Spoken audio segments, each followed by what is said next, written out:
Hey guys, you stumbled into another Casually Criterion episode for Tu Mama Tambien, but before that we're going to talk about Somebody Feed Phil, The King of Staten Island, and The Expanse, Season 1. And your mother, too. Whoa.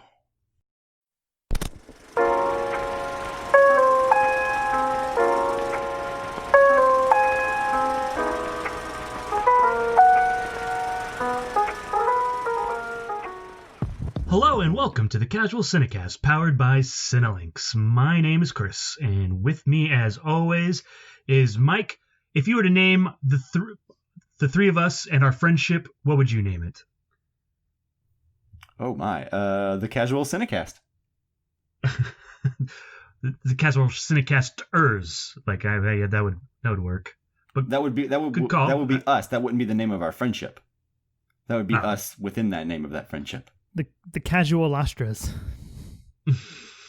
Yes. All right. Also with us is Justin. He's also part of the Casual Astras. What would be our first rule of the Casual Astras?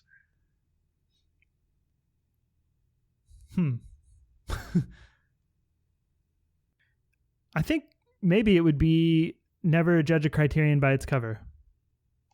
That's true. That's a really good rule. I've been burned before. Yeah.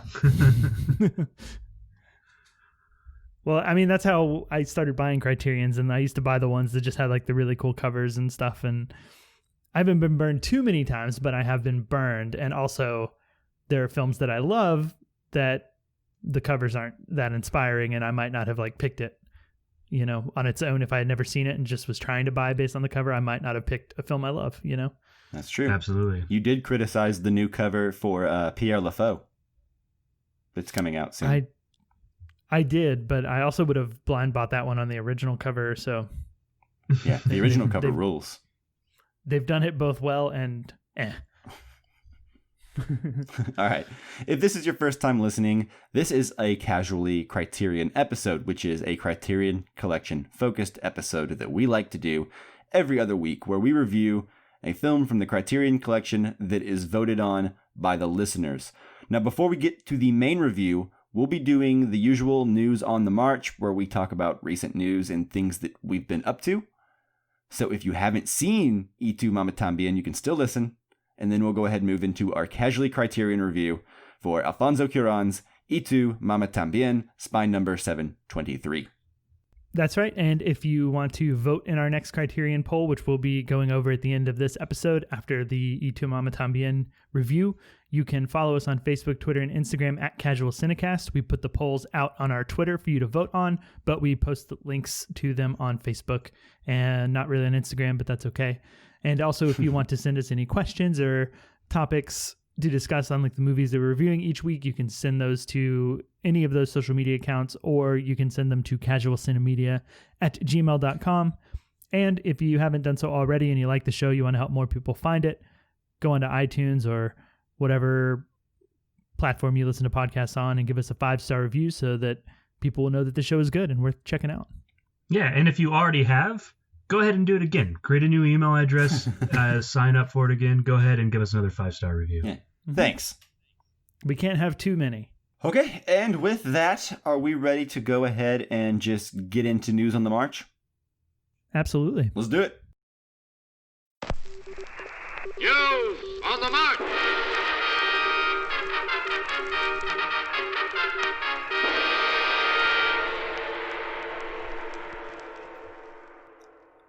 All right, Justin. I believe I'm going to throw it to you first, so that's your warning. Get ready. Okay. What have you been up to since last we spoke to you on the microphones? Well, I've been up to a lot in life. That's why I asked we you. We covered my marriage, which was pretty important, and then over the last couple of weeks, we've been finalizing buying a house, and then over this last weekend, we actually closed on the house. It's ours now, and we moved in and have been unpacking and setting up the house. That's awesome. 2020 has been a crazy year, but I think it's looking up for you, man. Yeah. We've been trying to do as much positive things as possible and as much adult things as possible. Because Yeah, and yeah, we very much feel like adults now. It's very weird to be like, oh wow, this is like a house and land that we own. Yeah.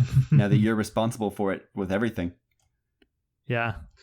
Have you peed along the border of your area so everybody knows not to come unless they're invited? Isn't that how that works? Yeah, we've made it about a quarter of the way.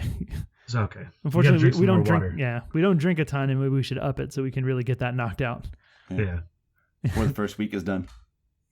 But because we've been doing all of that, I haven't really had a ton of time to watch a bunch of movies or like knock out any TV shows. Other than my wife and I, we finished watching a show on Netflix that is it's a food reality show called Somebody Feed Phil. Have you guys heard of this? No. I have, but through you, actually. Yeah, well, I tend to not really hear about food shows, like, or food making shows, unless you're talking about them on this show. Yeah. Well, this is why I bring this up, so that I can recommend this sort of thing. Because, yeah. But the show stars Phil Rosenthal, who is the creator of Everybody Loves Raymond. And he's basically like, he's acted in some stuff, and he's done some other comedy stuff. But his big claim to fame is Everybody Loves Raymond. But he's a pretty funny guy. He's very much like, has that sort of Jewish, like Woody Allen sense of humor, you know? Sure, yeah. And he's a very entertaining guy, a very happy guy. And his show, basically every episode, he picks like a new city somewhere in the world, and he goes to it, and he, you know, discovers things about the city, learns about the city, mostly through eating food and meeting up with people who live in this city, and they take them to like the best food spots. That sounds like a very familiar premise. Yeah. I think it's not a unique show, but what I want to call out about the show, I think, is that Phil himself is just very happy-go-lucky. So in a time like now where the world can get a little dark or feel a little dark and bring you down, you know, watching this sort of optimistic thing just puts me in a good mood, right? And it's kind of helped relieve stress, not only from the world, but also from like buying the house or whatever. It's been super fun. So it's kind of this, it's a little bit uplifting, kind of like back in like however long ago I was talking, if you will. Yeah. Kind of like back whenever I was talking about the Great British Baking Show and watching that, where it's just kind of this thing you can put on, and it's a little therapeutic and fun. It makes you feel good about the world and life. Cool. I mean, are they like eating just like what, like local favorites, or like hidden dive bars and stuff like that off the beaten path, or are they going to like famous restaurants? It's a little bit of both. I think they'll usually hit up some sort of really fancy, like if there's like a Michelin star restaurant or something that you know is world renowned, or like the best in the city, they tend to hit up that kind of place. But they'll also go to like the local like market and eat food from like street vendors. Okay, that's and good. Stuff like that too. So they kind of hit it all, which is good. And if you don't have like a desire to travel, I think this show might just like ignite that in you. Yeah. Which is interesting. I think it might like, I don't know, it's kind of inspirational. Like I'm watching it and seeing like, oh man, I maybe didn't think I would want to go to, you know, Bangkok, but now watching it on the show, I'm like, this looks kind of amazing and I want to go now. You know what I mean? Sure. Yeah. Cool. Sounds fun. But yeah, that's pretty much it. It's not very long. I think there's like 6 episodes per season, and there's only currently 3 seasons, and I doubt they're shooting anymore right now. It's a quick, easy watch, and so I just recommend it if you're looking for something like fun and not too involving, and you know, something that's going to be uplifting. Have you seen? It's fun. Speaking of like just like trash reality shows that don't like mean anything in the grand scheme of things, but are sort of like meaningless, happy entertainment. I'm not big on food shows, like really at all. Like I don't find much enjoyment from that. But I'll tell you what I do find a little bit of enjoyment out of. I'm ashamed to say, and that is, have you seen Floor is Lava on Netflix? No, but it's popped up on like, you know, it's one of the top things, or it's recommended or something like that. It's fun, man. It's like, it's really dumb. And like the audience quips are really stupid, you know, but I like watching people do obstacle courses, and it's funny because like when people fall into the lava, the lava on the ground, it's edited into like a way where they don't come back up again. So it's like they died from lava. And I think that's funny. You know, you're not the first person that said that's good. I might have to check that out. I mean, it's fun. It's not good, but it's sure. It's watchable. I'll give you that. It is very, very watchable. Like if you're just looking for like what I assume Justin gets out of like food TV, you know, like food reality TV, which is just like simple escapism. Like it's fun to like, I don't know, watch people do like a crazy obstacle course and like throw out their backs and stuff, trying to like make jumps that 40-year-old people shouldn't try to do. Yeah. And, you know, the only thing I'll say is to the simple escapism, it is that for a lot of it, but I think there's value to be found in the lessons that he kind of finds about the different cities and the different cultures. And it sort of makes you feel a little more connected, I think. Like the Anthony Bourdain thing, like what's that show he did? No Reservations. He did a bunch of shows, but there's one where he like traveled around, like Destination Unknown or something like that, or Parts Unknown. There you go. Yeah. Like that kind of.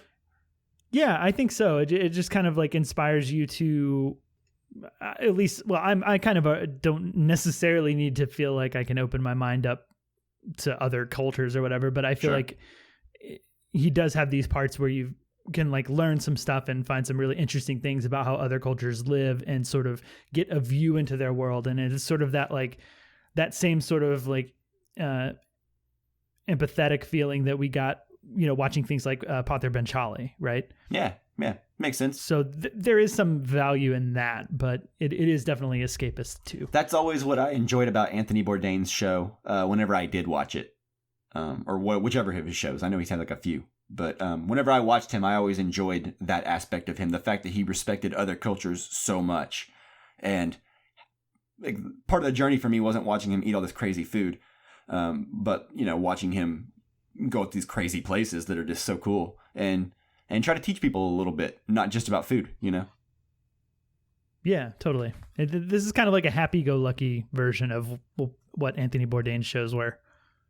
Sounds good. Cool. Are they 30-minute episodes? No, they're hour-long per city. That's a long episode. Yeah, they dive in. Wow. Okay. Cool. But that's pretty much all the time I've really had to. That's pretty much all I've really had time to watch in its entirety, enough to like comment on. So I will leave that there, and we can go on to Mike. What have you been watching or doing? Lots of stuff, man. I've been watching a lot of movies lately, trying to catch up, but the only movie I really want to talk about today is the newest Judd Apatow film that came out on VOD a couple weeks back. And I believe Chris and I talked about it on whatever episode he and I did by ourselves. Palm Springs episode, I think. Yeah. So anyway, I watched The King of Staten Island, starring, what's this guy's name again? I forget. Pete Davidson.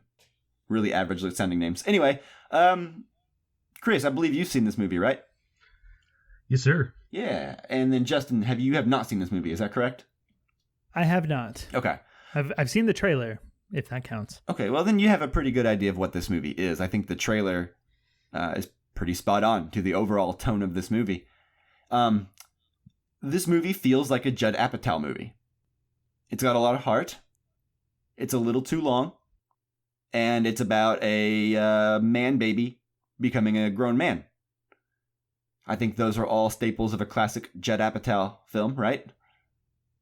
Yeah, except for Trainwreck, I think had a woman baby. Oh yeah, there you go. Well, a grown baby turning into a grown up.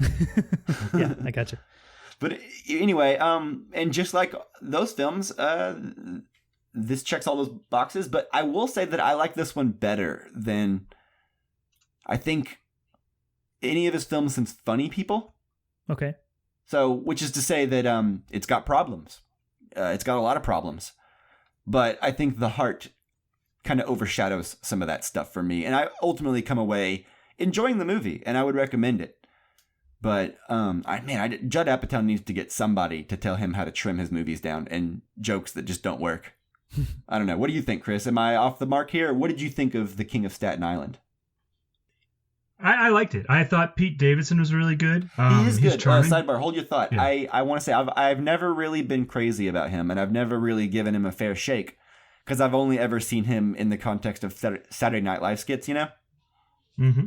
But I gotta say, I really enjoyed him in this movie. I think he's perfectly cast for it, but also I don't know how much range he would have in a part not like this one.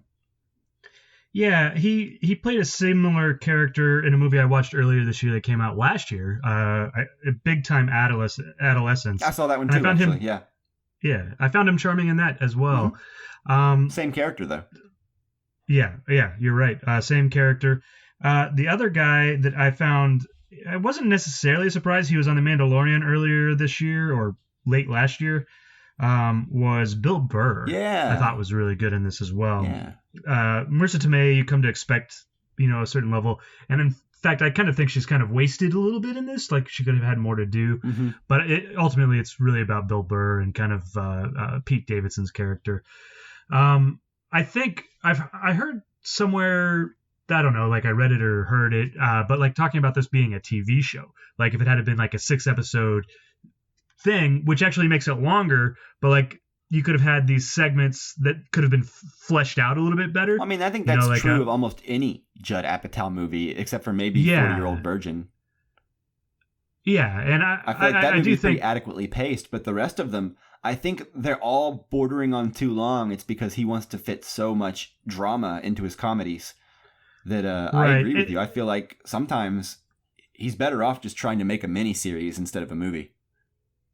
Yeah, it's still a good movie. I found it charming, and I liked it. And probably like 15 to 30 minutes too long.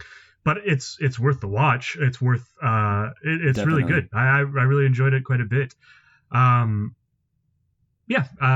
Other than it being a TV show, maybe like fleshing other things out, but ultimately, like as it is, it's really good. So yeah. Yeah, I thought the TV show thing is kind of astute because he did the same thing with like Knocked Up. He created a whole movie based on the spin-off characters in Knocked Up, which is This Is 40, right? Like the Paul Rudd and Leslie Mann characters. Mm-hmm. So he really loves to explore his characters. And I think Funny People's 3 hours long, right? So he has a lot of affection for these ideas and these characters. And I would actually be really interested to see Judd Apatow go back into TV. Yeah. I think what you're describing also sounds like what I am now at this point super prepared for out of Judd Apatow. Right. Is like, I go in knowing this is probably going to be too long and same. Yeah. It's going to be a little slice of life-ish, and sometimes he let like the improv joke sort of thing happen. I feel like he got a little more restrained on that with like Trainwreck, but I could be wrong. What I have always liked though, and what's made it worth it to get through them or to sit and watch the whole thing is the heart and the truth that he's getting at through the comedy. The films always feel very honest. And while I recognize that some of them are too long and that's a fair criticism, but like, I just appreciate watching the honesty unfold for the most part. And so that's what makes me keep signing up to go see Judd Apatow movies, except not this one yet. Not yet. You know how last couple of weeks we talked about a sitcom and how sitcoms oftentimes go on for too long, and Justin and I were kind of like, well, we don't mind those last 2 seasons because we get to hang out with those characters still, that's kind of what Judd Apatow movies are like. You don't mind that they're too long because you still get to hang out with those characters and you like them, so that's kind of how I feel. I agree with that some of the times in Judd Apatow movies. Yeah, that makes sense. And I think this is one of the ones where the length doesn't bother me at all. I think this is one of the better Judd Apatow movies. Now, if you ask me that in like This Is 40 or something else, maybe I would probably push back a little further on that one. Cool. Yeah, anyway, but I think I mostly agree with you guys in regards to Judd Apatow. I come to expect it. I know what I'm in for, so I go in maybe being a little more forgiving of those things than I would otherwise be.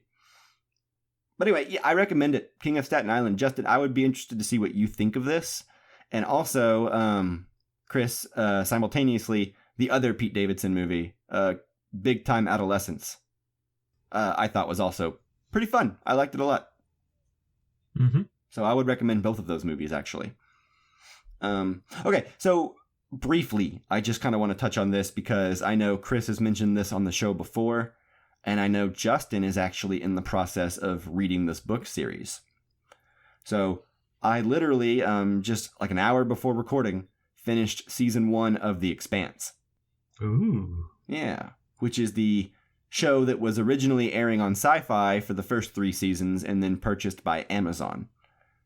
But anyway, I will keep it brief, but I just want to say the first season is pretty fun. Maybe not super satisfying. Like if I didn't have 3 more seasons I could dive into whenever I'm ready. I don't know that season 1 would have been very satisfying, like watching it week to week. And I will also say that I feel like the 42-minute runtime, like this airing on Sci-Fi, really hurts this show. Because the episodes seem maybe a little too breezy, too fast. And it feels like there's like 10 minutes of talking and world building cut out of every episode, you know? So it can't quite achieve like Game of Thrones level like epicness because it feels like, oh, that was a commercial act break, you know? Yeah. Does it move to the full hour runtime on Amazon? I don't know. I'd have to check. I watched that season. I think that it probably does, if I had to guess. Like, or at least they don't adhere to the 42 Yeah, maybe minute start averaging like closely. the 55, 54 minutes, stuff like Sopranos is. I don't think Amazon necessarily cares how long it is, you know? But yeah. Yeah, kind of like Disney Plus with The Mandalorian. Like, it's going to be however long it is. Yeah. What I will say about the first season, just kind of to encourage you, Mike, is the first season, I think, it's been a little while since I've seen it, but is probably the weakest.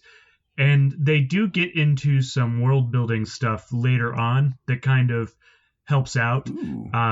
It always, at least when it's on Sci-Fi, never, like with the special effects and stuff, never really elevates itself or separates itself. It is probably better than some of the other Sci-Fi shows, but it's still a lot of the special effects look cheesy and not like as good as something like Game of Thrones. But there's also not as much money being thrown at the screen. But ultimately, I think it's worthwhile. I think keep going. Yeah, I quite liked it. So, I mean, once I got past the initial pilot, which does turn me off because it has a Black Keys song in it, and I watched the pilot like 3 times trying to watch this show, like various times throughout the last 2 or 3 years. I've watched it 1.5 times, so I feel you. So yeah, the pilot just didn't really work for me. Too much jumping around. But by the end of the second episode, I'm on board. I'm hooked. You know, I have characters that I like. I have characters that I don't. I have questions. There are a lot of actors in this that I'm like, oh, I didn't realize this person was in this. And I'm wondering if they die soon because I know their careers have taken off in certain ways. So I'm like, I'm interested to see like how long we get certain actors coming back to these roles. But yeah, ultimately I'm really digging it, and I am excited for like all the possible places that it could go. It's funny you say that, you know, by the end of the second episode you're hooked, because every book is kind of that way. I'm on the 7th book now, and every book for about the first 100 pages or so, I'm not sure if I'm liking this book as much as the previous one. Yeah. And around 100 pages, roughly, I start to get super into it, and then I can't put it down after that and like really tear through it. And it kind of takes me a little bit longer to get through this first 100 than it does to get through the next, 200 or 300 and eventually like the end of the book. Yeah, but I think we watched the first half of there's 10 episodes in the first season. I think it took us 3 days to watch the first 5 episodes and then 1 day to finish it. Yeah. Like once the momentum was going, you know? Yeah, that's exactly how it is in the book. So. Yeah, it may be the weakest of the seasons and the special effects may not be the greatest, but man, once you acclimate to it, it really doesn't matter at all. And I'm on board. Awesome. Cool. Well, anyway, I'll probably start season 2 tonight. Yeah. But anyway, that's all I've got. Are you guys, do you guys want to talk about anything else in news on the march? No, I don't think so. I think we covered everything. Okay. Well, then I say let's get on over to our Casually Criterion review for Tu Mama Tambien.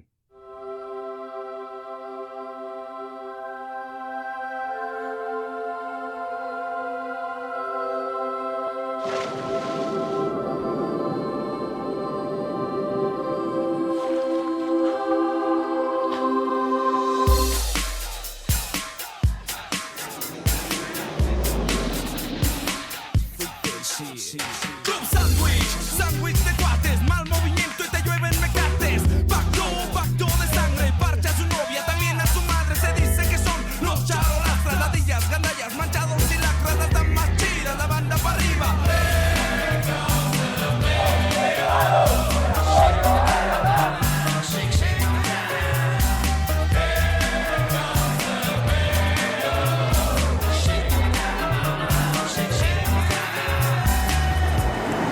So as always with our Criterion films, we will not be doing a spoiler-free section.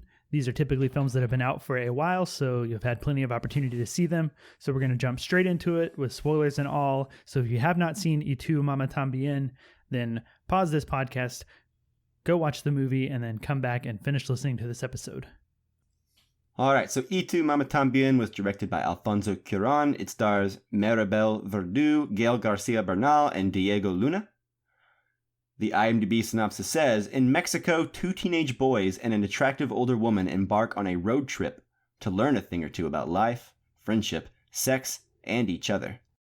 All right, so, who wants to kick us off? I vote Chris, because Chris very rarely goes first. Yeah, that's fair. So I haven't seen this movie in a very long while. I watched it a long time ago, and I hope you watched it this week. Yeah. Because we're... I think I can still piece everything together from 2001 when I first watched this movie.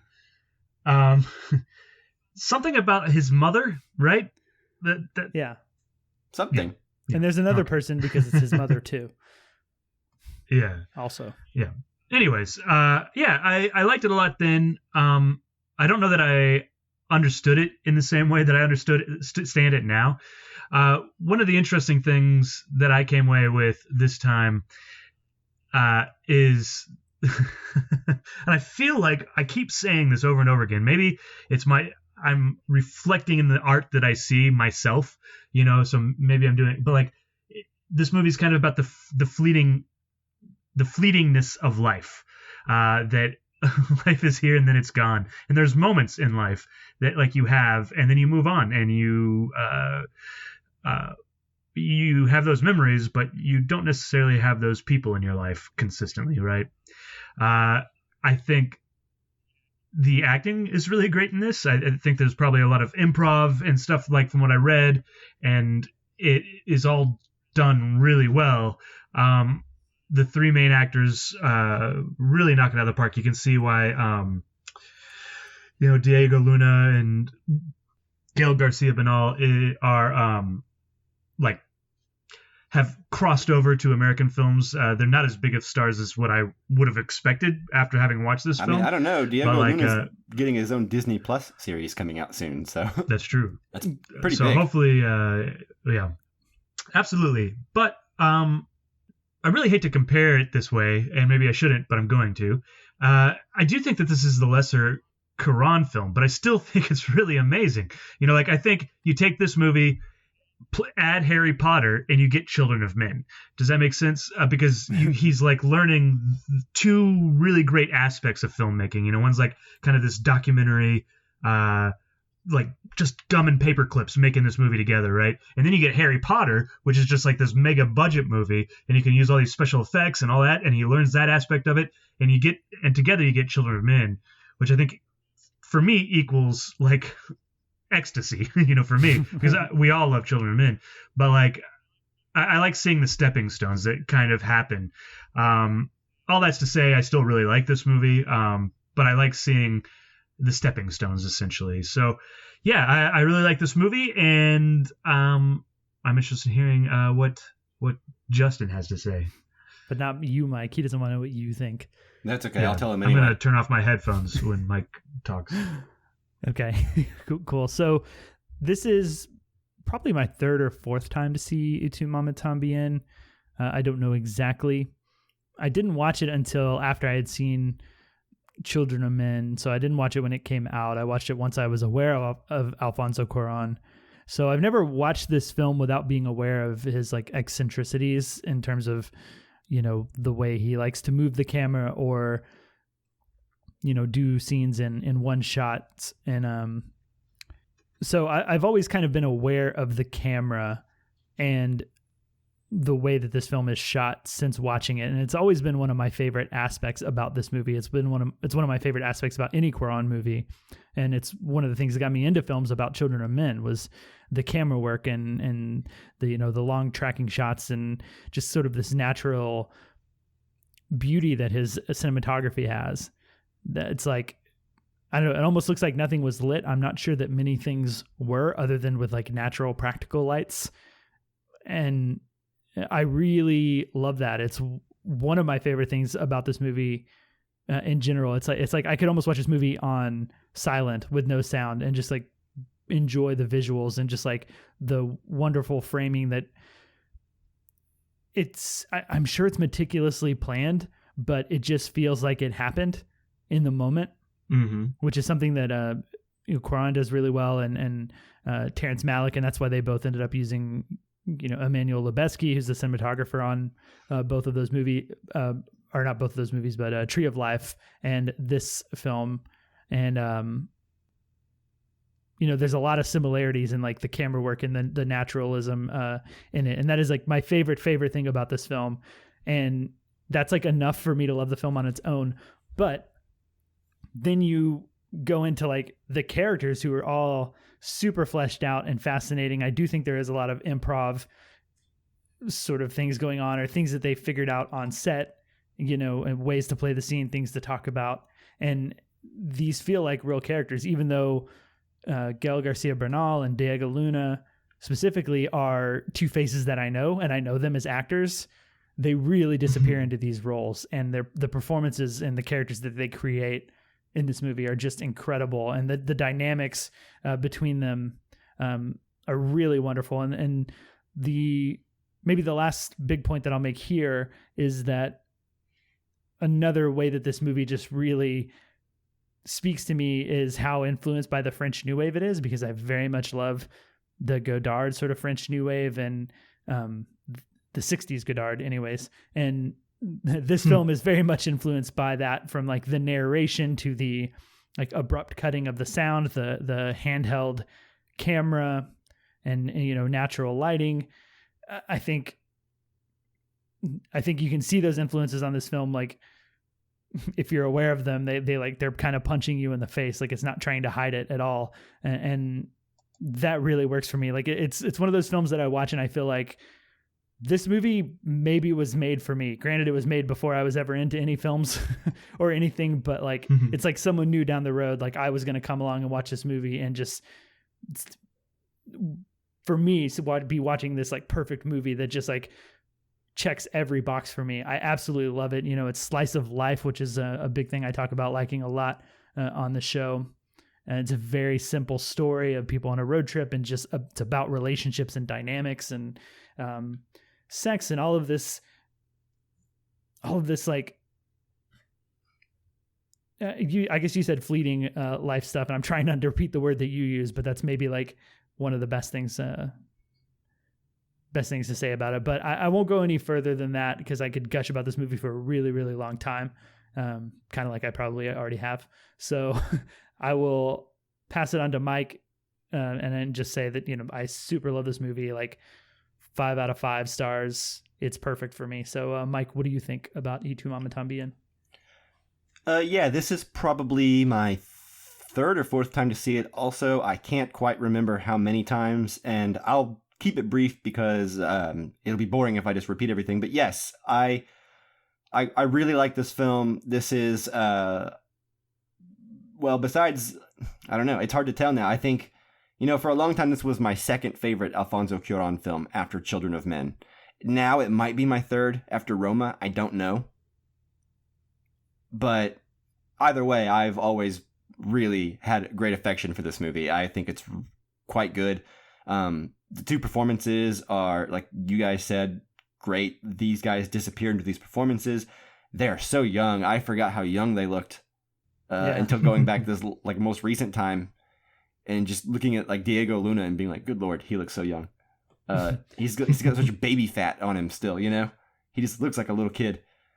So anyways, it's really cool because, I've enjoyed the careers of pretty much everyone in this movie. I'm not as familiar as with maybe Maribel Verdú, other than maybe I think a couple of other performances. But yeah, it's quite good. I think what this film does is a lot like what Alfonso Cuarón likes to do with a lot of his films, which is take into account what is going on in the world at this time and have that inhabit the background of the film. Mm-hmm. And he's so good at doing that, and making these, like you said, Justin, kind of slice of life type films. And as these characters inhabit the worlds that he creates in his films, it seems like politics and violence and turmoil and political strife are all going on in the background, to notice or not notice, you know? And I think he really enjoys putting that kind of stuff in his films, and I didn't notice that stuff in this film quite so much the first few times I watched it. But after having watched Roma recently, and kind of thinking about Cuarón's career as a whole, I can really kind of see how this fits into the overall style that he has. Even Children of Men is like that. That's a science fiction film, but he paints so much of a tapestry of the world that's going on in the background, in between the moments that our characters, we just happen to observe, you know? So I find that probably one of the most fascinating and best things about Cuarón is that his camera can almost just be a fly on the wall sometimes and linger on places that feel very real and very raw, like we shouldn't have access to it, but we do, you know, where we've got this window into this intimate place. And I feel like Cuarón, like no other director, can use a long take to his advantage and really inhabit this world and not feel gimmicky about it. You know, you're not thinking about, how long's it been since the last cut?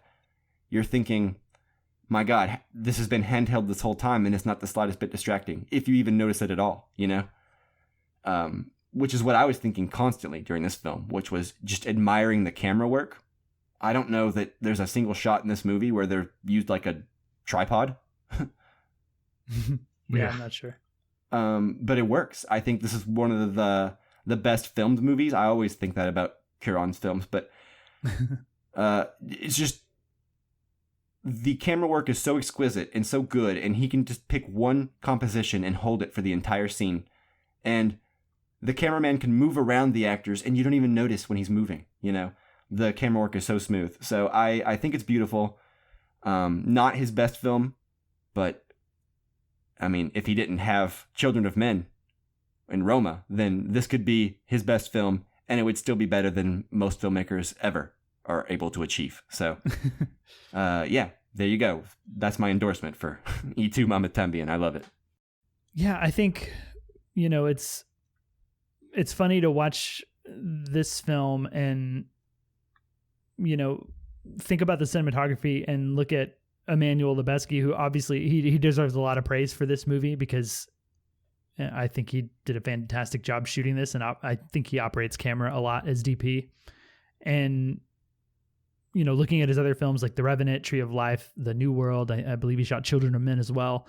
He's done really well, but I think it's easy to give him a lot of credit for it. But when you look at something like Roma, where Alfonso Cuarón was his own DP, I think because Lubezki wasn't available, I think there is a lot of credit that needs to go to Alfonso Cuarón in terms of these super organic camera movements. I think that's the key for me. You have the sneaking suspicion are also extremely meticulous.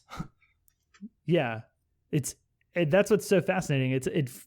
It's probably planned and rehearsed out, but it feels like things just happen in the moment. And I'm sure there are little bits and pieces that are, you know, unexpected and happy accidents, but it just flows so well that, like, I don't feel like I'm watching something that's been storyboarded out in the way that, like, a Coen Brothers movie might be, or you know, Parasite by Bong Joon-ho feels like it's been storyboarded out meticulously. This feels so natural. Right. Well, it's like I said, like he picks one composition for the whole scene, and the cameraman may move around within reason within that scene, right? But usually it's one shot, and the actors kind of talk in wide shots, you know?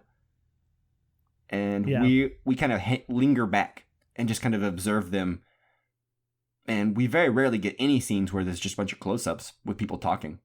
Yeah, I think the most that happens is in the car, where we have like, 3 different shots of the 3 actors. But it seems that most of the time when we're outside of the car, and even sometimes when we are in the car, we are just kind of seeing a wide shot. My favorite is the shot towards the end, when they're getting really drunk at the bar. It's just before, the big like threesome scene. And it follows her to the jukebox. Mm-hmm. Yeah. But before that, like, we're just in that one long shot on the table for several minutes, and that the shot feels perfect. It doesn't feel like we need any other angles, which is a testament to both like the cinematography and the performances, of course. Yeah, it's so interesting. There's such a combination of camera work and character and acting that it goes so well together, because you forget about the camera, like, because you're invested in these actors, and also the camera is helping you be invested in the characters. Does that make sense? So it's like this really great balance that he finds, like between doing these long shots, but like not noticing them necessarily because you're invested in the characters. And it's just, I don't know that there's any director that I know of, and please write in if I'm wrong, but like, I guess it's personal opinion, but that I know of that balances those things so well, that you forget about the camera because you're so invested in the actors and the acting and the story. Because like that scene you're talking about, they're like talking about like, oh, I slept with your girlfriend more than once, and like she gave me a blowjob, and you're like on the edge of your seat. Are they going to start like yelling at each other again? Are they just going to be happy about this? Like, what's, like, I don't know. I really love that scene. Is just really good. Yeah. That scene could be played where when those moments happen, maybe another director would cut to a close up so we could really see the expression and the reaction of their face on their face, like in a close up, right? To like milk that suspense, or to, punch up that emotion. And I like the restraint of like letting us just observe and like letting our eyes do the wandering to each character. It was like, well, how is Louisa handling this? Is she feeling uncomfortable because they're having this conversation? Or it makes rewatching super fun too. Yeah, I found myself paying attention to her reactions a lot more this watch through, and trying to put myself in her place.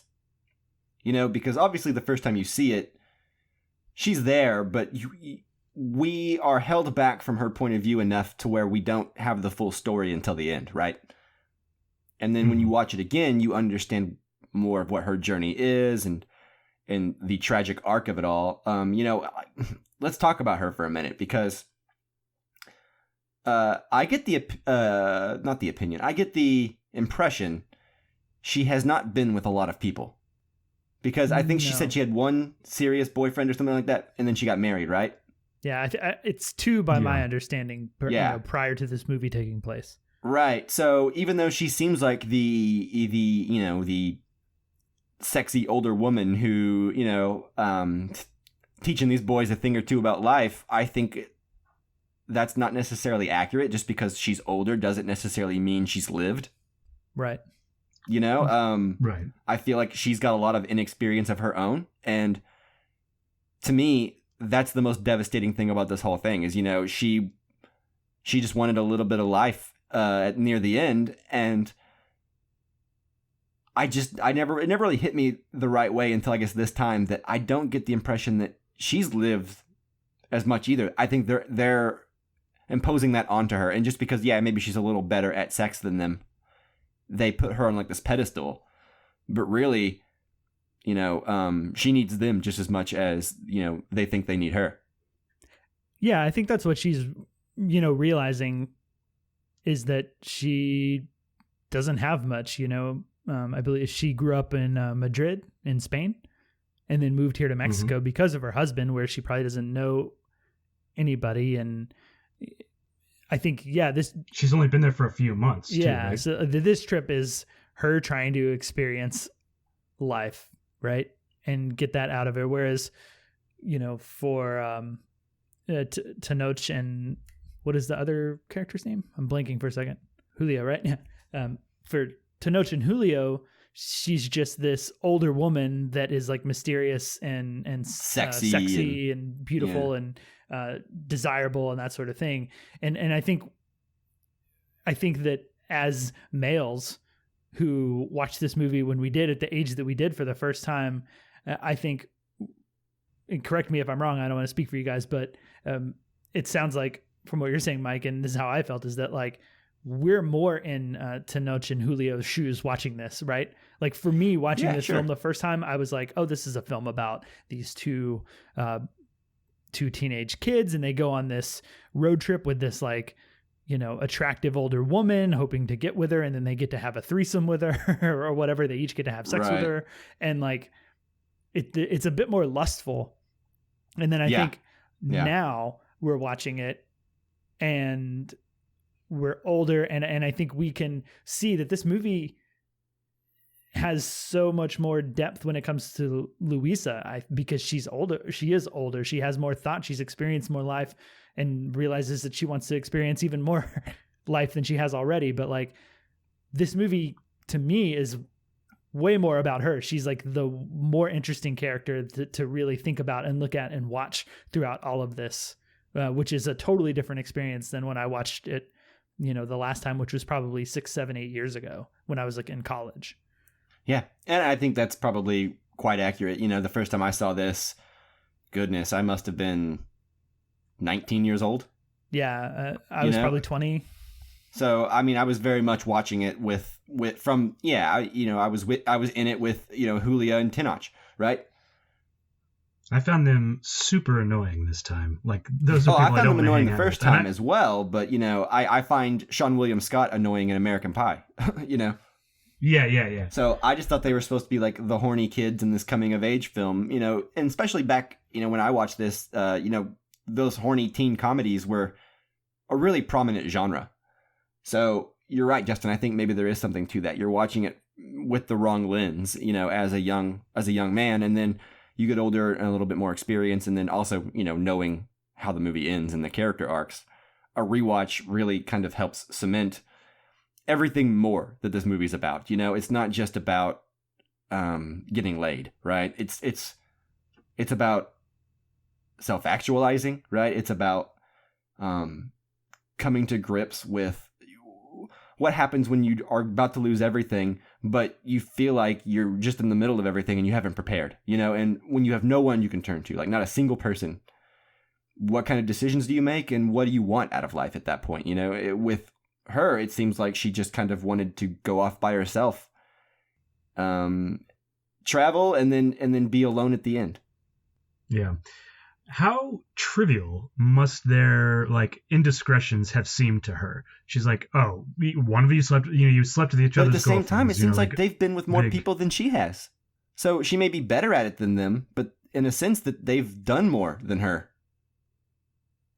Right. What I mean though by trivial is like, get over it. You know, like there's more to life than like you guys are blowing this way out of proportion as to what it really matters. Right. Like she's about to die. Do you think she thinks it's trivial? She doesn't care, you know? Because she doesn't treat it trivially at all. In fact, the whole time, as soon as she throws their friendship out of balance, she takes it quite seriously. She doesn't want to do any damage on her way out. On her end. I think she wants to help them and teach them to grow a little bit and then learn from them. I don't know that she may view them as trivial. I mean, how could she not, to a degree? But I don't necessarily think she comes at it from a perspective of like judging in that way. No, you're right. And what I mean, like she does want to balance the books, you know, by sleeping with both of them, and she thinks that that's okay. That'll fix it, right? Well, I mean, in a sense, it does. I think she picks up on something that they don't even quite pick up on, right? Right. But mainly, what I'm talking about is like them sleeping with each other's girlfriends, and you know, like that's not really that important. At least that's what I got. She seems so I mean, she may be humoring them, sure, right?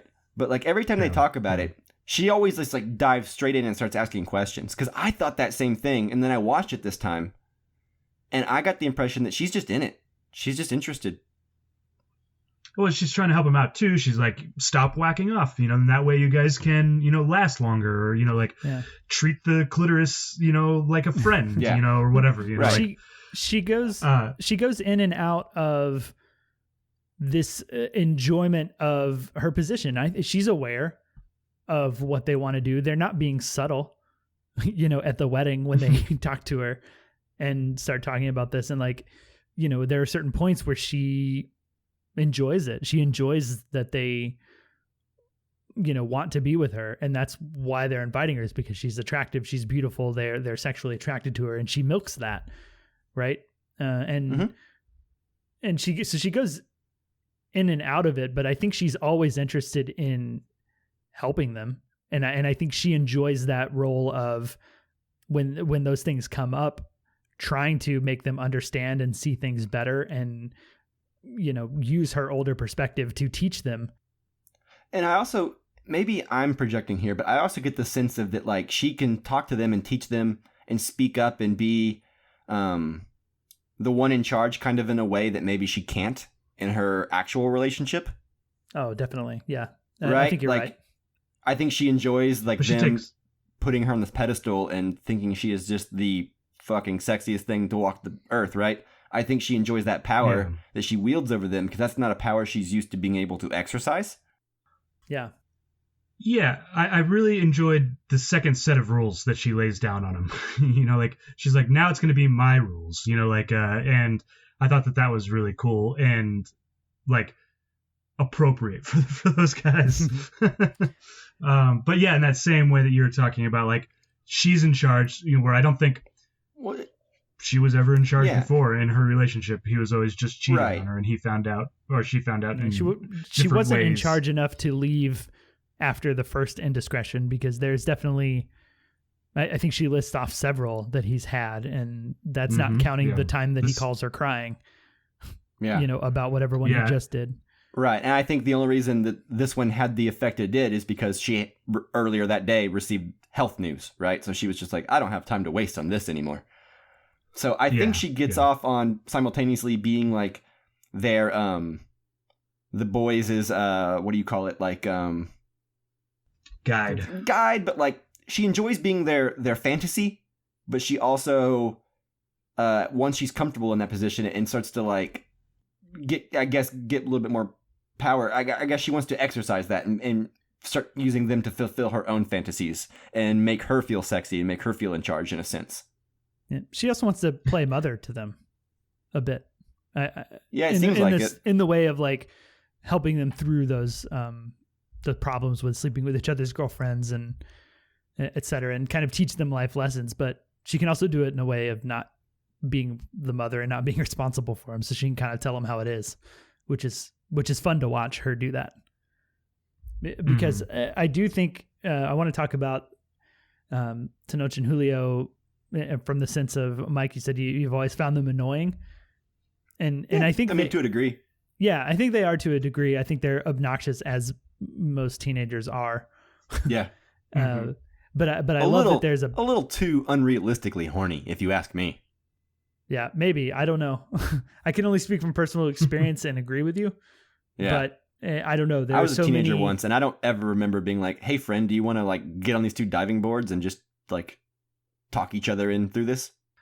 Right. I feel like that's also kind of a cultural thing. We watched, what is the Fellini film where the four boys are just masturbating in the car?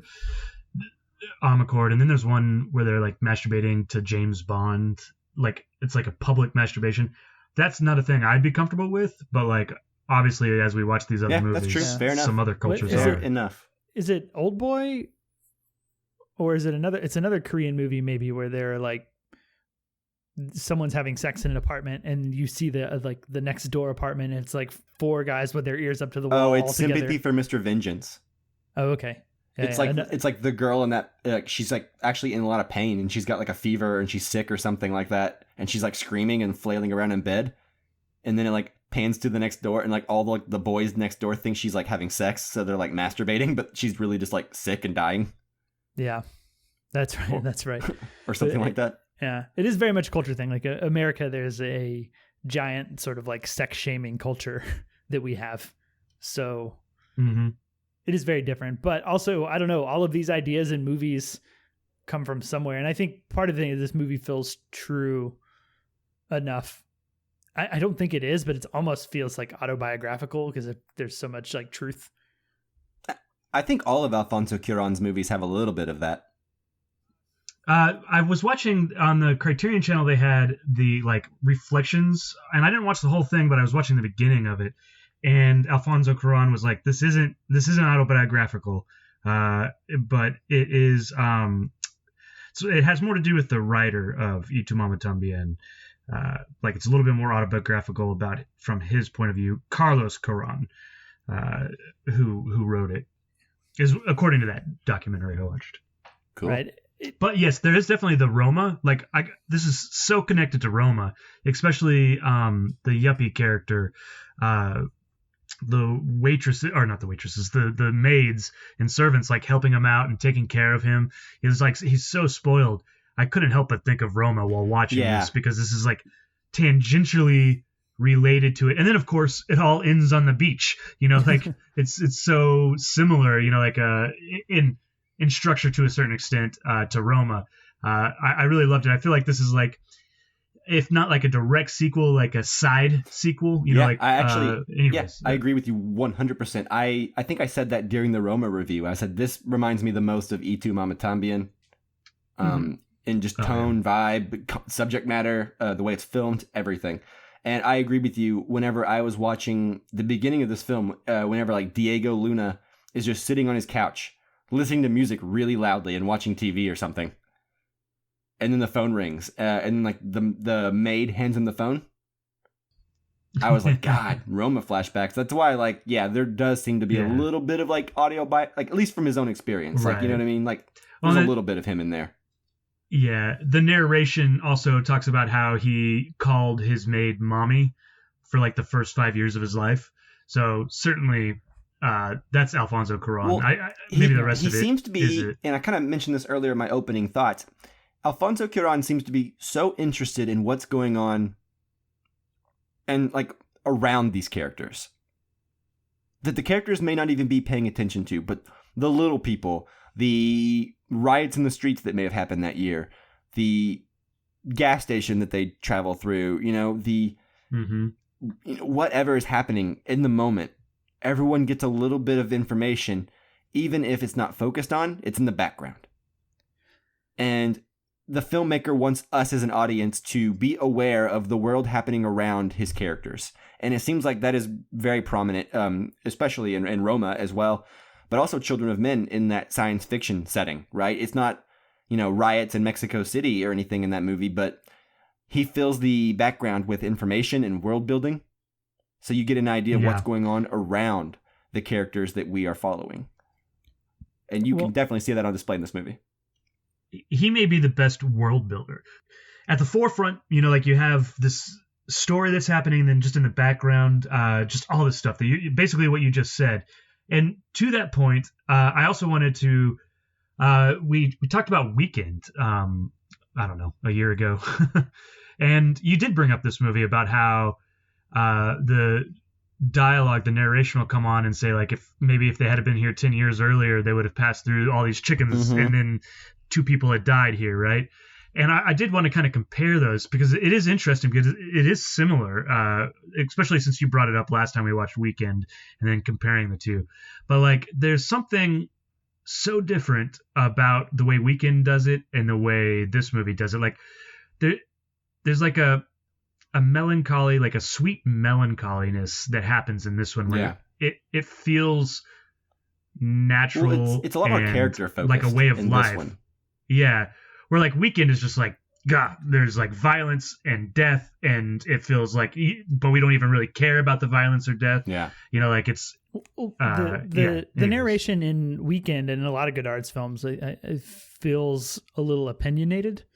And what this narration in Y Tu Mama Tambien feels like to me is this sort of emotionless, like omniscient God who's almost just like reading facts.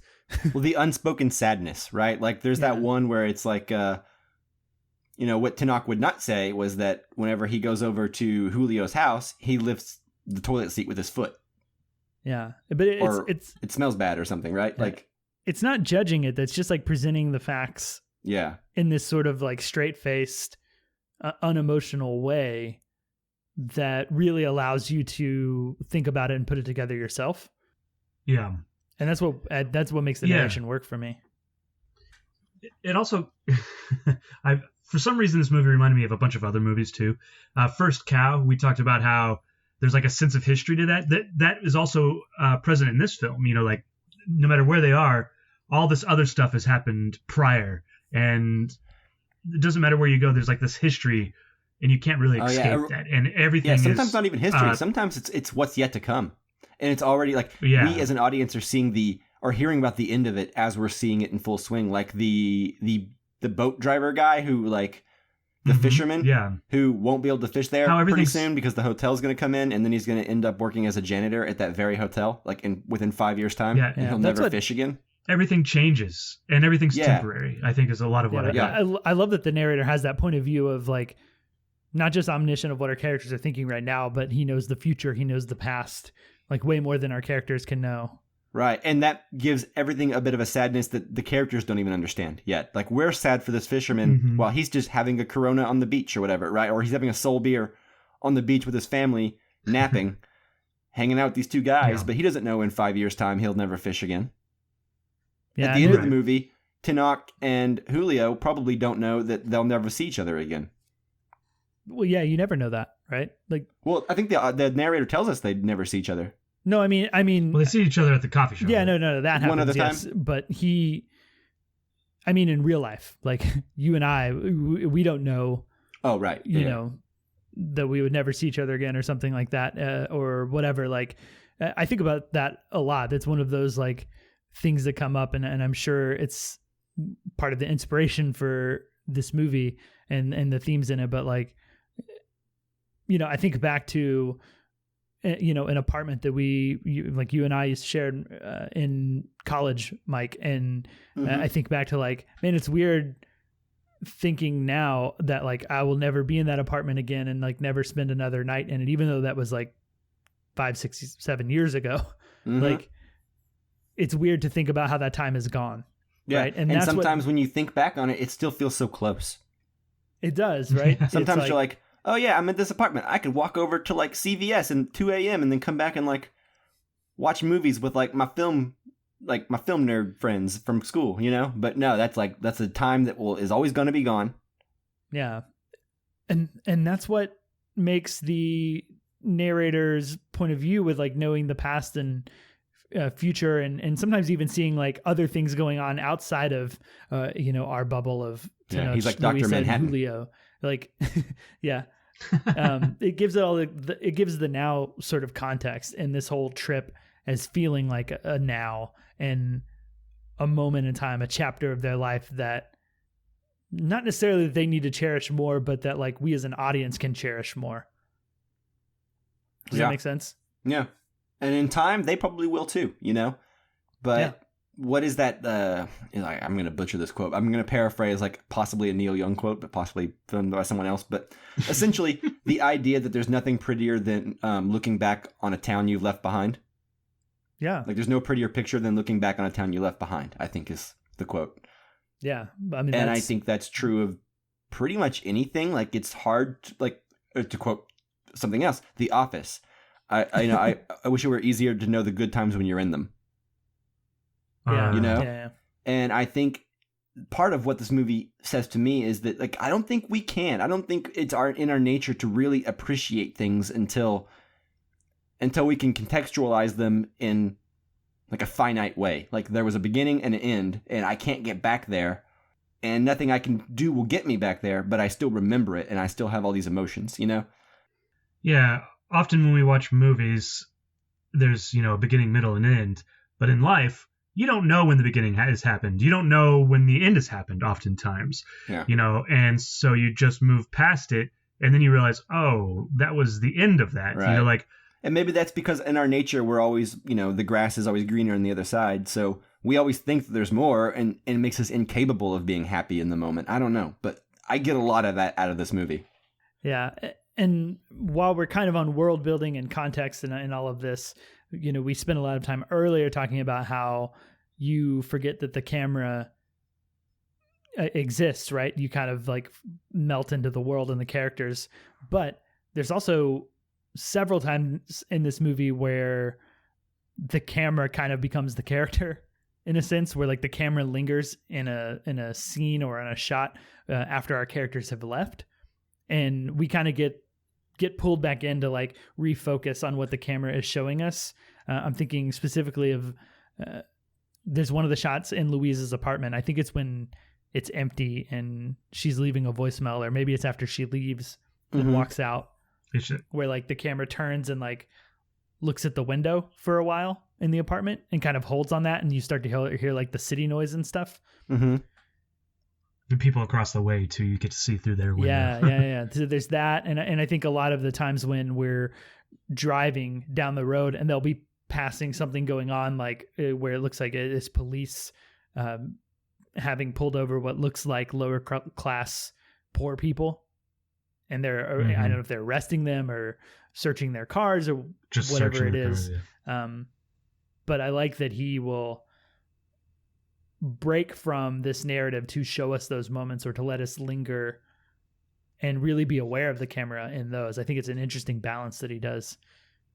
Not easy to pull off. It's like we're on the trip with him, and we're like, or he is, and he's like, hey, take a look at this, like we'll get back to that other thing, but for right now, this is also happening, There's also another moment that really makes you aware of the camera, and it's in the same moment that I talked about how the balance was so great. So she walks over to the jukebox and then turns around, and I felt like she was basically looking into the camera like we're the two boys at that point, and she's kind of seducing us because it feels like she's looking at the camera. It's just because you were really turned on. Yeah, well, I mean, she's a very attractive lady, and eye contact is attractive. Yeah. Wait, did you guys not think that she was looking at the camera? No, I mean, I think you're right to an extent. I think in that moment, in that shot, yeah, she probably was looking directly at the camera. But I agree with you. I think the camera as a character, the camera as a point of view, I think she is seducing us in that moment.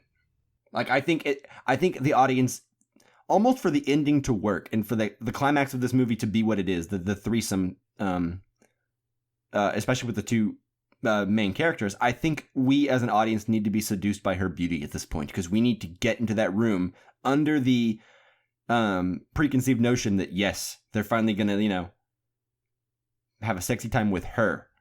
And then I think once we get in there, I think what ends up happening is we realize that she's the least important person in those two people's eyes, at least in their eyes. So I think we need to be like drunk on like lust for her going into that scene, so that way whenever the I don't know, whatever happens in there, right? It feels more right character wise, because we as an audience are being like, oh, I see what this is, At least that's how it worked on me the first time Justin said, when we first watched this, or he and I separately, I think we watched it, but we were both pretty young, and at least that's the experience I had, which was that like I was interested in looking at her, right? But then when I got to the end, I was like, oh, I see what I'm watching, Do you think if they hadn't a kiss, they would have stayed friends? Or do you think that was just that friendship had kind of run its course before that? And I think they would have been friends for maybe a little longer, but it seems like their friendship was a very singular thing. Like their friendship was kind of based on this idea that like they are both really horny. And neither of them are in a position to like quench that immediately. So I think she took the friendship as far as it could go. Mm-hmm. And I think they understood that. But what do you guys think? Yeah, I mean, I think there's a natural thing that happens in life where you grow away from like the people that you were friends with for a long time. What's the saying? There's a saying. Sometimes people are in your life for a reason, a season, or a lifetime, right?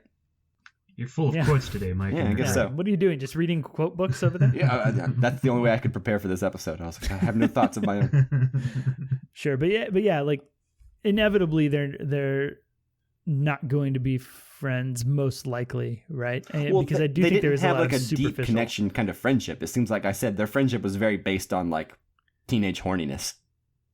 Yeah, and then like, oh, we're gonna go party. We've got our group of friends. Like, is there anything of great depth with the group that they have with their friends, the Charolastras. Like, I don't think there's any their depth manifesto to them at this age. Yeah, but in their manifesto and their rules, like Right. they're pretty superficial, right? Yeah, Like, just horny teenage rules. yeah. Right. It's like they think they're an American Pie, right? And she thinks she's in like an Ozu film. Yeah. What's interesting, and it's hard to separate this from the movie, but the booklet that comes in the Criterion edition, I actually read that before I watched the movie this time, which usually I try to not read that until like after I've watched the movie very recently, just so it doesn't like color my opinion. But I've seen this one a few times, so I was like, I'm going to read this book first. And one of the things that they have in that book that's super interesting is they have the sort of character sketches, if you will, of the, not like drawing sketches, but like outline of like their life story and their biographies, is maybe the better word, but they call them sketches in the book for each of the three characters, for Tenoch, Julio, and Luisa, that Alfonso Cuarón and Carlos Cuarón wrote. So it's like, I think it's like total for the three characters, it's like 50 something pages of biography for like the whole life story of each character, starting with their birth up to when the movie starts, basically.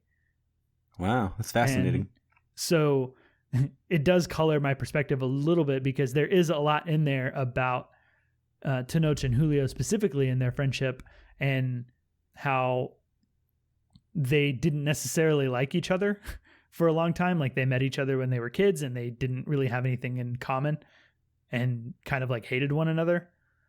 And then they bonded at one point, like when they were both in trouble at school and they were in the principal's office or whatever, and they saw like an opportunity to like steal the bell from that would announce the changing of classes, just to like fuck up the school's schedule so they didn't have a bell and like cause chaos in the school. And sort of that idea, I think, coupled with the shallowness of the manifesto and everything we're talking about, really does lead me to believe that, you know, they have a pretty shallow friendship. Like I think go on. Julio, I'm sorry. Yeah, it's okay. I think Julio gets a lot from Tenoch because Tenoch is very upper class. He has a very nice house, right? And there's a lot to be gained from it. And I think, I don't know what Tenoch gets from Julio in that sense, but I think they get more from each other than they have a genuine friendship. Do you think that there's any attraction that they're not privy to, or do you like a hidden attraction that was there all along, or do you think that it was more like she pushed them to a place that they weren't subconsciously going to go on their own eventually? Yeah, I don't think they would have gone there on their own, but I think.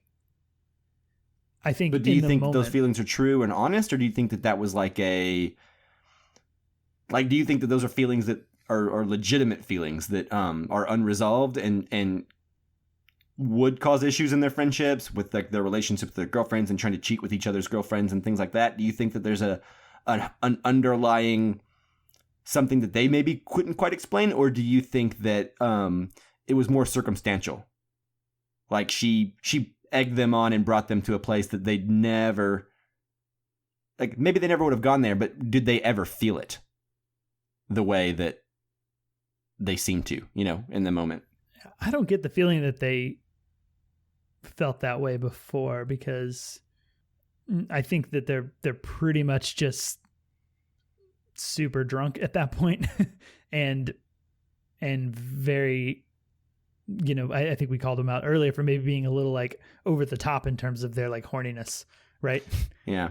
See, I always viewed it as something that was brewing under the surface because of their over horniness, right? Like I always kind of viewed it as like maybe they never would have gotten there, but the feelings were there.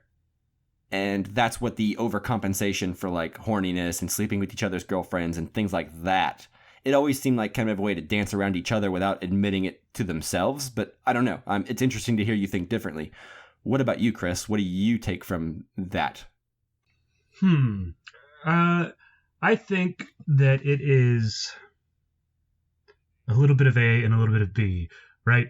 I do think that's a way to express their friendship. Like we just got through saying how shallow their friendship is, but I do think that there is an affection and a love for each other in that moment. And I think like high school friends that I'm not in contact with anymore, at the time, I loved them, or even like girlfriends that I've had, I don't necessarily love them anymore, but in the moment I did. And I think that friendship and that bond, like, or even like saying that they forgive each other, like they probably had never felt closer than that before, right? And then plus she's also pleasuring them, so like there's like this added kind of motivation for that. I just think it's just a moment of something that happens, and like, so it's both in the morning they're going to regret it and they're going to feel awkward about it, right?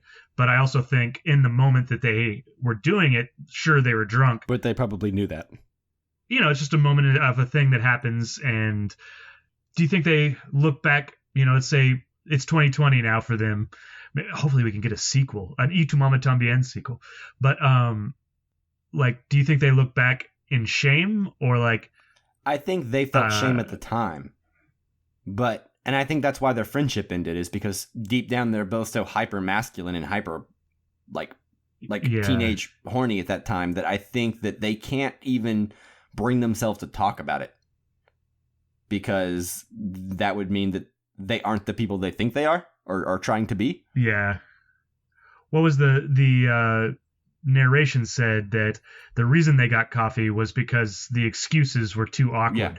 Like it would be more awkward to say no and give an excuse than it would just to go and get it over. Right. That's why I get the impression that I don't know if it ever would have happened or come to fruition, but I think they were both aware of some feelings that they probably couldn't even have defined themselves.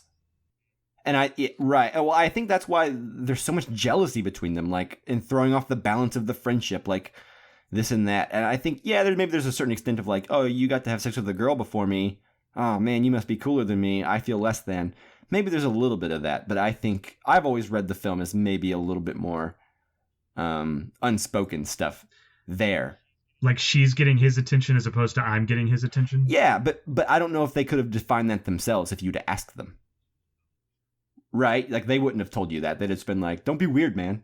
But like I think that's what I'm seeing when I view this movie. But hey, it's interesting to see you guys don't necessarily get that, and that's cool. I think that's cool. Yeah, I mean, I think it's possible. I'm not going to say that it's not. I guess I think there is. I don't also know that it super matters. Yeah, I don't think so, because I think what I feel too is that this is in a sense the culmination of their hubris, right? Of like wanting to, like, their plan to like, let's take this girl to this beach and lie to her about this magical beach so we can get her on a road trip and sleep with her. Like they kind of have to get punished in some way, right? and I don't view that as punishment though. Well, they lose their friendship. Okay, well, yeah, there you go. You know what I mean? It's the thing that like causes them to lose their friendship. I see what you mean. It's in that sense, right? That's how it's a punishment, right? I got you. And it's sort of this, it's just sort of this culmination of like what a bad plan. I don't want to say going wrong, because there's like anything wrong with what they're doing, but like it obviously messes up. Well, their there's friendship. a little bit of misogyny and a little bit of whatever involved, right? Like teenage boy horny. Like it's not great what they're doing. Like we're going to lie to this older woman, take her to a place that doesn't exist so we can try to bang her. And then there's a certain bit of irony or maybe justice in the sense that like when she gets there, she makes them bang each other and throws off their whole way of life. Yeah, I guess I don't mean it as straight cut as like a bad thing as that, but I guess it just feels like a natural climax that they couldn't have foreseen and didn't understand how that would. Right. They're so clueless about themselves and social dynamics and everything that like she was able to kind of take advantage, teach, and destroy their entire like horny teenage boy personas. Yeah, exactly. And maybe she manipulates them a little bit, because she does have the line where she's like, you know, why don't you guys stop worrying about who they're fucking and just fuck each other already, or something like that. Yep. So she kind of, I don't know if she plants the idea in their head. Or That's whatever. what I'm saying. I think it was there all along. I think she just observed it the way that I feel like I observed it. they're overcompensating quite a bit in this movie. Yeah. And with that, I'm pretty much spent on all my thoughts on Tu Mama Tambien, but I'm anxious to see if you guys have anything else. I don't think so. I mean, I don't know. We've talked about it much in the context of it being like just a fantastic road trip movie. And one of those movies that's just fun to revisit and go on this trip again, a little bit like a vacation movie. Cool. And yeah, with that, I am out of things to talk about. I like that we talked a lot about the themes and the philosophy of this movie, and we didn't get too much into the nitty gritty of specific scenes, other than maybe the end one. Yeah, I think that makes for a better conversation generally. Yeah, I think that's the conversation this movie merits. Yeah. Mm-hmm. Yeah, I agree. So, I guess this does it for our review of Tu Mama Tambien. Mm-hmm. And now I guess it's time to go into our next poll for our next Casually Criterion episode. Is that right? Absolutely. Okay. So, Chris, break it down. What's our next theme? Yeah, so our next theme is actually brought to us by, we're reusing a theme that Matt Ward had suggested to us before. That theme is a hard sell. And kind of what we mean by that is that, like, what movie in the Criterion Collection would you find difficult to recommend to a friend or somebody who doesn't watch a lot of movies? What movie would be a hard sell? So we've all picked one, and I'm going to suggest. I'll go ahead and go first. I'll give mine first. That way you guys can't steal it. And my pick is Bamboozled by Spike Lee. Nice. About blackface. I would have a hard time trying to sell that to anybody right now. So, yeah, I haven't actually seen it, but it's recently kind of come back up in the conversation. I don't know why. But, yeah, so that is my That's pick. a good one. Mike. Yeah, that's a really good one. Have you seen it No, before? I haven't, but I have always wanted to dive into more of Spike Lee's, like, early films. Like, after Do the Right Thing, I didn't watch, like, anything he did until, like, 25th Hour and, like, Summer of Sam.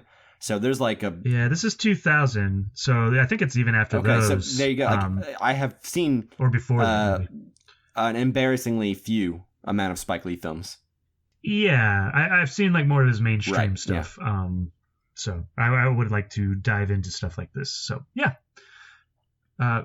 Mike, what's your pick? Cool. So my pick is a film that is a hard sell because of its main actor and its director.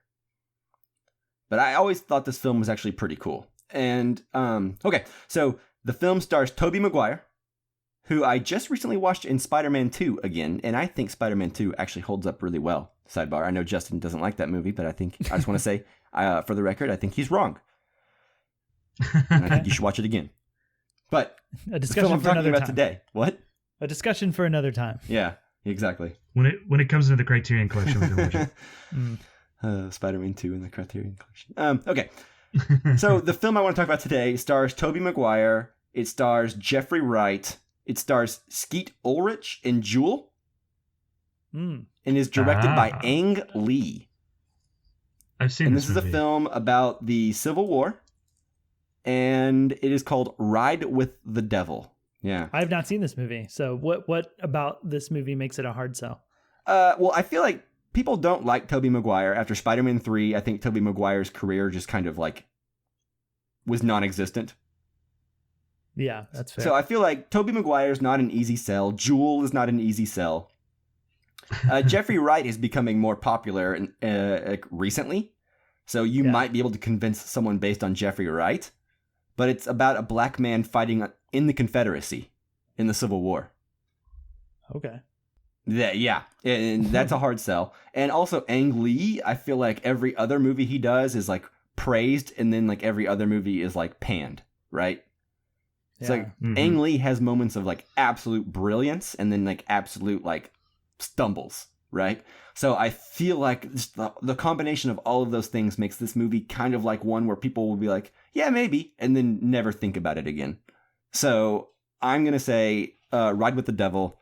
I would like to watch this movie again. I think there's a lot to value. and I think it would be interesting to watch it in this current climate. So that brings it to me then. You're the one that's left. Cool. So I guess since there's a little bit of like controversial aspects to these movies, I will shelf my controversial pick and go with one that I think is a hard sell because not a lot happens in this movie. And I might have picked this the last time that we did this theme. I don't remember. But I'm going to go with Louis Malle's My Dinner with Andre, which is a film about two people at dinner having a conversation. I think this will win. That's about it. Literally, that's the whole movie is them at a table That's having true. a conversation. And I really like this movie a lot, but, not easy to convince people to watch it. No, it isn't. In fact, like even when you tell them about what this movie is and what it's famous for, being a movie about two people in a conversation, everyone's like, that's really interesting, but then immediately doesn't want to watch it. So yeah, I bet that's cool. Yeah, like, even when you know about like the thing that makes it a hard sell, it doesn't make it any less of a hard sell. Yeah. Maybe the best point you can make for it now for like younger people is like, hey, if you watch Community, they did a My Dinner with Andre themed episode, and you can be in on that joke. Yeah, you can get that joke a little bit more if you watch this movie. Yeah, exactly. I don't know that it enhances the episode much because I just recently rewatched that episode, but it will be fun to know to get it before they actually say what it is in the show. But okay, so just to recap, your three choices for the poll are Chris's choice of Spike Lee's Bamboozled, Mike's choice of Ang Lee's Ride with the Devil, and my choice of Louis Malle's My Dinner with Andre. So by the time you're hearing this, that poll will be up on our Twitter account, so go vote now. Okay, so stay tuned to this channel. Next week, we'll be putting out an episode on something new. Maybe Mulan, maybe not. We'll see. See if we can find something else new. But Mulan doesn't come out till like September. Yeah, that's true. I don't know what I was thinking, but we'll find something, right? Do you guys have any suggestions right now before we go? Never, Rarely, Sometimes, Always, I think, went down in price from the $20. To what? So maybe that one. I don't know. Less than $20.